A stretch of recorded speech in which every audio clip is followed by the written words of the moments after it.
Alright, got something a little different for you guys today. I play multiple card games.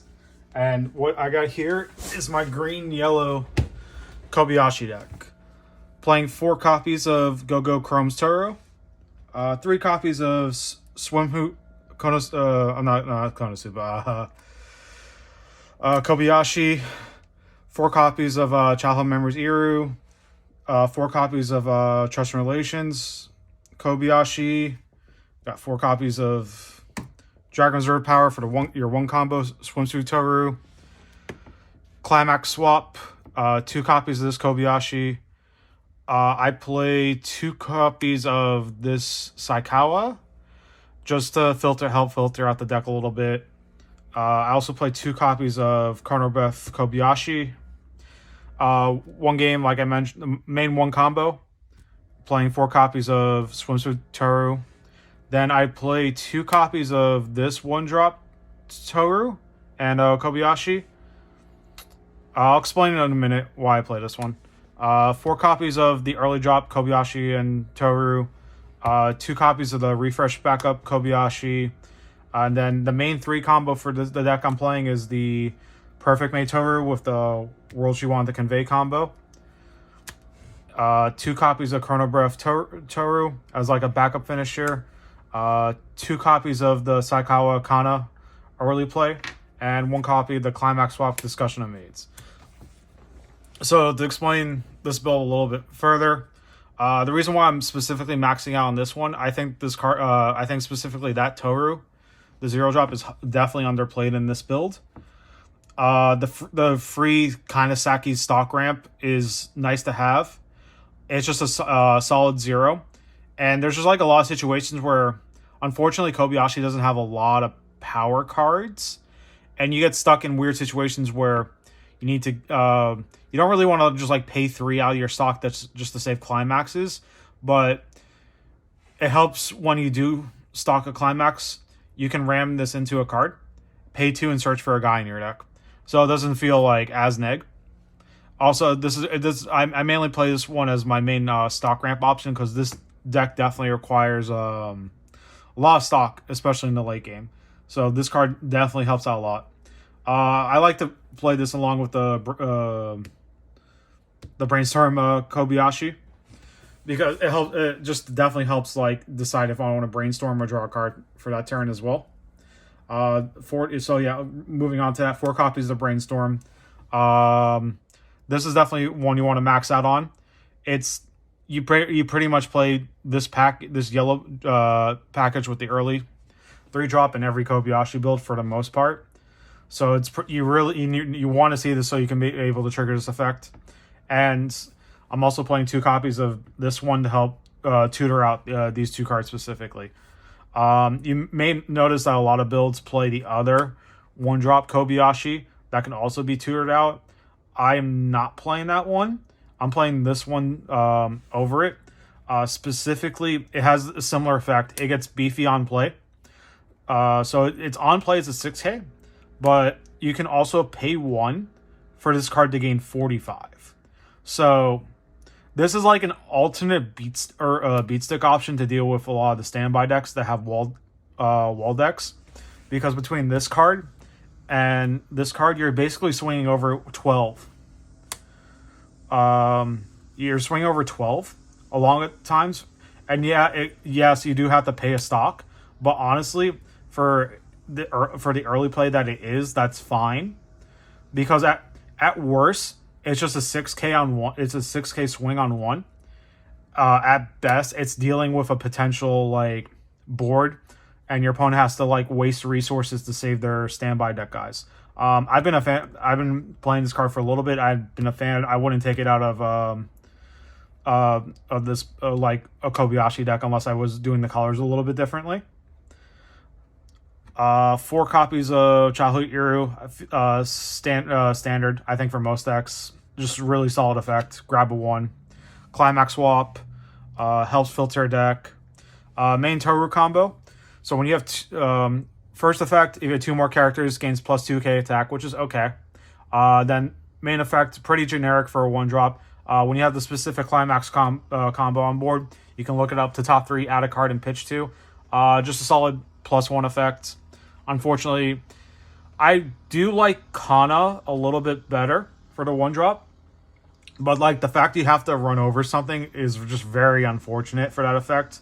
Because I'm not a fan. I'm really not a fan of gold standbys.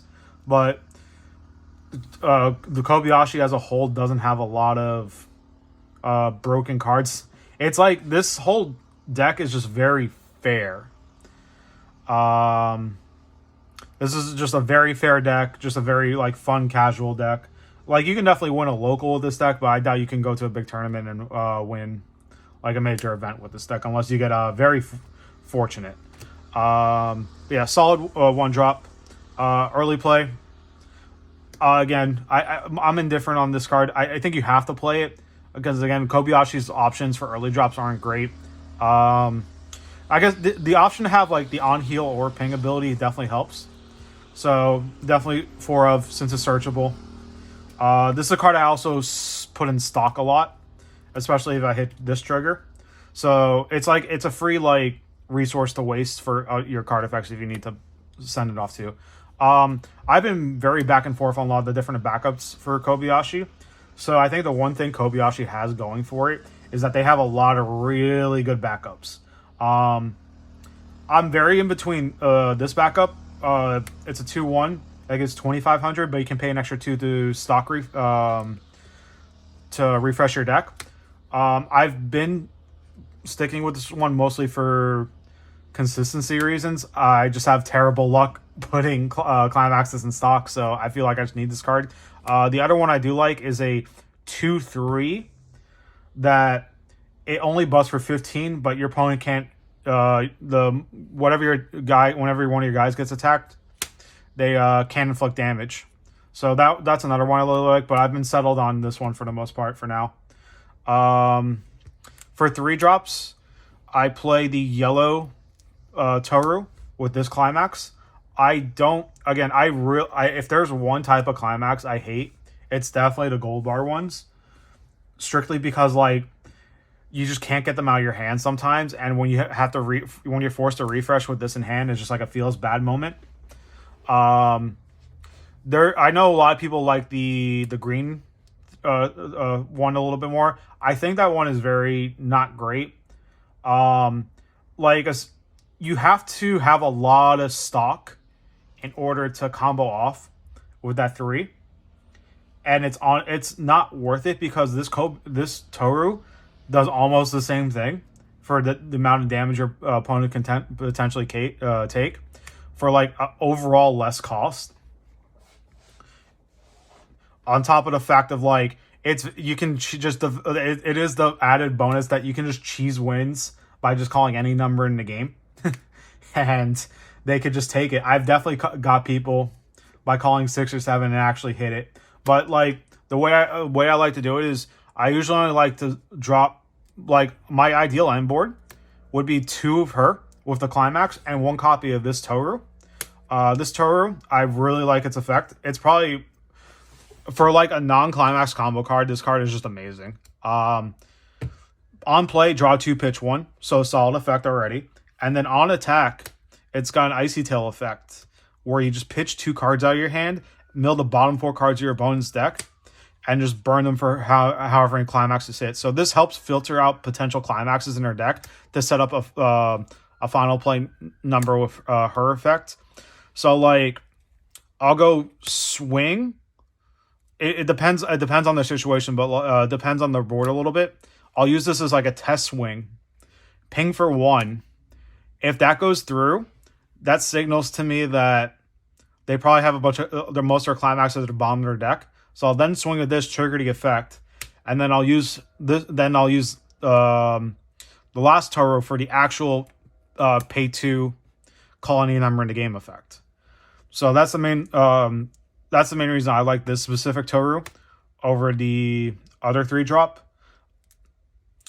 So yeah, that's mainly the reason for that one.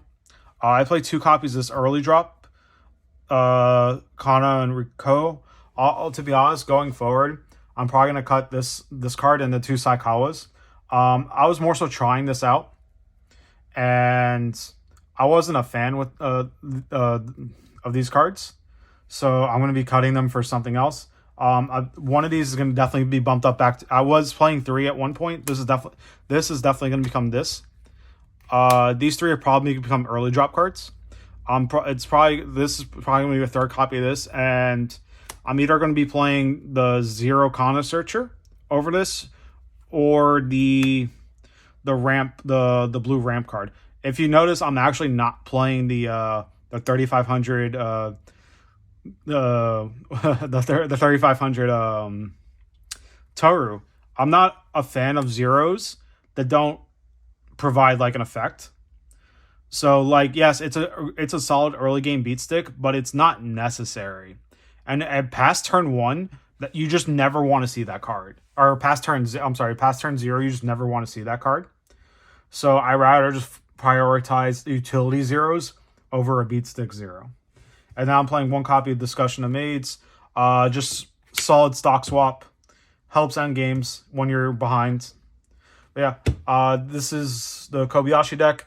I actually just played in locals with this deck, with this version last night. Unfortunately, I went 0-2.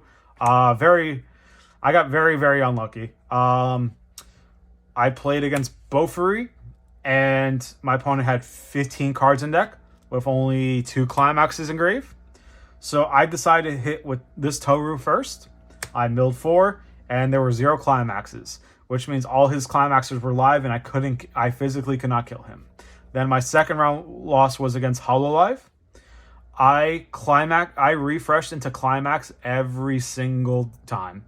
I refreshed 4 times, and all 4 times I hit one of these climaxes. And it was just on the most unfortunate situations that you could imagine. It might sound a little bit salty. I am a little bit salty over it, but I have performed better with this deck in general. Again, these cards I was more so trying out. They're definitely going to get swapped for like more lower end cards. But yeah, I recommend playing this version and trying it out if you have Kobayashi. It's a fun like casual deck to play. I would rate it like a C+B in terms of like a tier, but honestly, it's just a fun deck to play. So hope you liked the video. Give it a like. Let me know what you think in the comments. Signing off.